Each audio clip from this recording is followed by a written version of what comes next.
backdrop of residents in training in Charlotte, North Carolina. They're pentathletes training in fencing, swimming, running, shooting, and now ninja-style obstacles.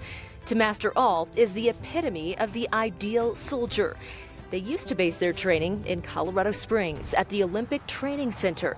But as of February, USA Pentathlon Multisport began training full-time at the U.S. Performance Center in North Carolina, making no secret of the change on their Facebook page. And it was last fall, after our report, USA Fencing announced it, too, was considering a new future home for its headquarters to include Pueblo.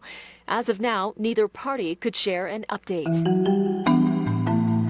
The shift of teams to North Carolina was something Colorado Springs city leadership pushed back on last February during our series of reports, Olympic City Identity Crisis. Nonprofits, businesses, residents, people make decisions all the time in terms of where to be, where to live, where to move their business, where best to be.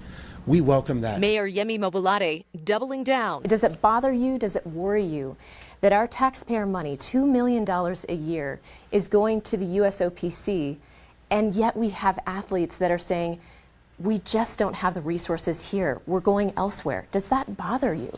No, it doesn't, because we still have a lot of athletes that I know personally who are proud to train here and who call this place home.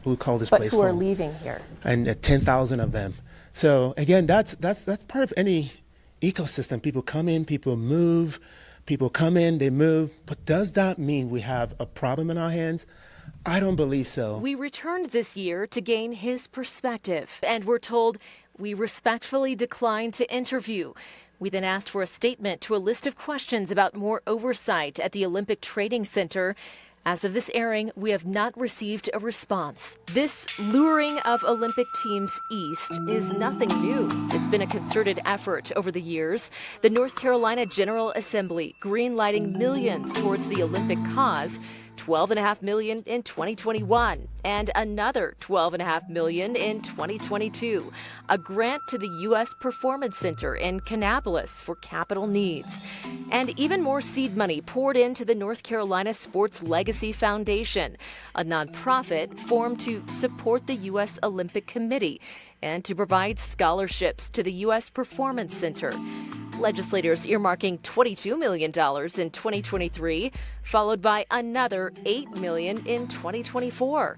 It was meant for capital needs. In total, $55 million. It far eclipses the 30-year, $31.74 million pledged by the city of Colorado Springs to the U.S. Olympic and Paralympic Committee for the downtown headquarters to also include improvements at the Olympic Training Center. The exchange nets Colorado Springs the tagline, Olympic City, USA. But as we reported in 2024, one by one, athletes and coaches began eyeing other areas like the U.S. Performance Center in North Carolina, many telling us they don't have the resources they need at the Olympic Training Center. The conclusion? Just as athletes compete for the right to be on the Olympic stage, so do cities for the right to claim the athletes as theirs.